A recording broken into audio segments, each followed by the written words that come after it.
Hello, my name is Fiona, and I am a certified teacher and a Praxis coach with Study.com. Are you planning to take the Principles of Learning and Teaching Early Childhood exam? This is Praxis test code 5621. Praxis 5621 is an exam that covers several subtopics. This problem set covers the subtopic of students as learners.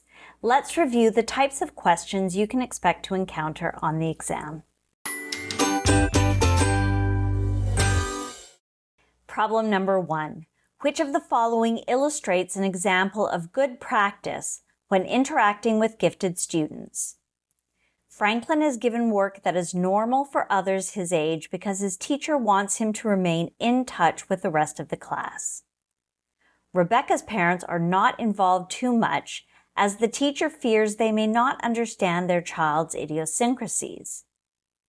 Not subjecting Samantha to rigid time requirements when she carries out independent assignments that are tailored to her.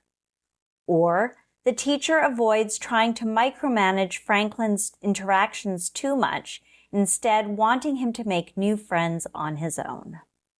Good practice when interacting with gifted students is not illustrated by giving Franklin work that is normal for others his age, as this can lead to boredom and underachievement.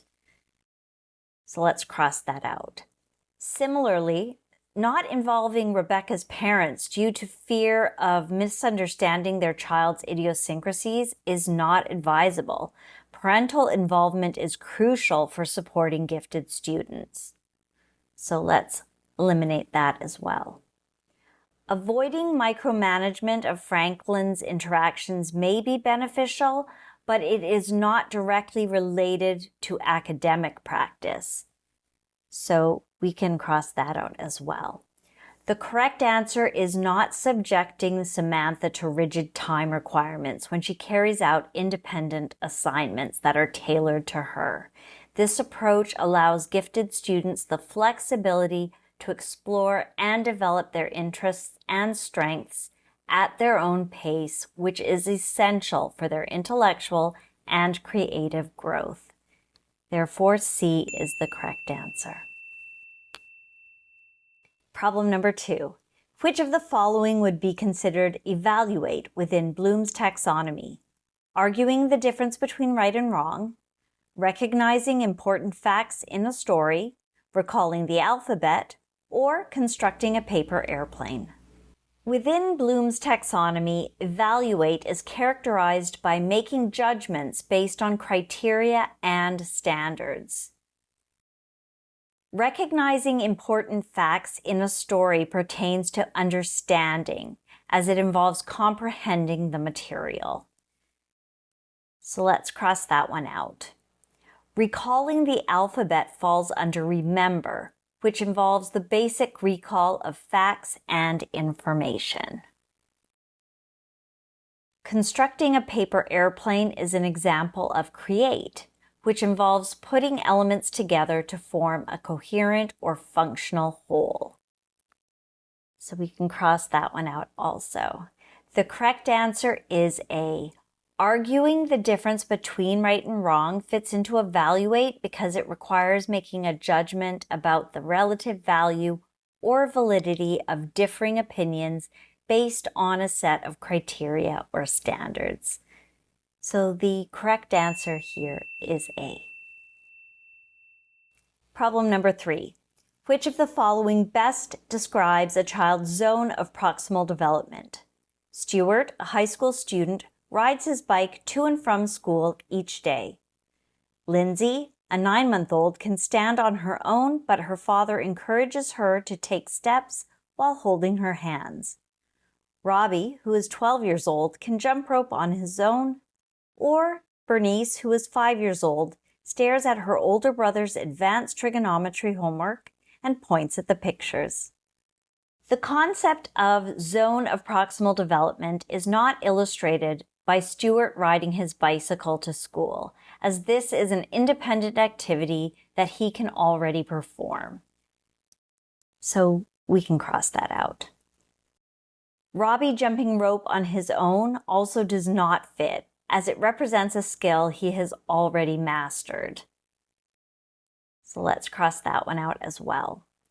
Bernice, staring at her older brother's advanced trigonometry homework and pointing at pictures, is outside her developmental capacity, not within her ZPD. So we can cross that out as well. The correct answer is Lindsay, a 9-month-old who can stand on her own. This exemplifies the ZPD, where a child can perform a task with guidance and support, bridging the gap between what they can do independently and what they can achieve with assistance. So B is the correct answer. Problem number 4. A student is working on a difficult math problem and believes they can complete it through their own actions and control. This is an example of which of the following components of self-determination theory: actualization, relatedness, competency, or autonomy. Actualization refers to realizing one's full potential, which is broader than simply solving a specific problem. Relatedness involves feeling connected to others, which is not relevant to the student's belief in their ability to solve this math problem. Competency refers to feeling effective in one's activities, but the belief in completing the problem independently highlights a different component. The correct answer is autonomy, as it describes the student's belief in their ability to complete the task through their own actions and control, reflecting a sense of self-governance and independence. Therefore, D is the correct answer. I trust I was able to clarify the types of questions you will find about the subtopic of students as learners for the Praxis 5621 exam. Please remember to like and subscribe to this channel so that with Study.com's help, you will feel well equipped and well prepared for exam day. Bye for now.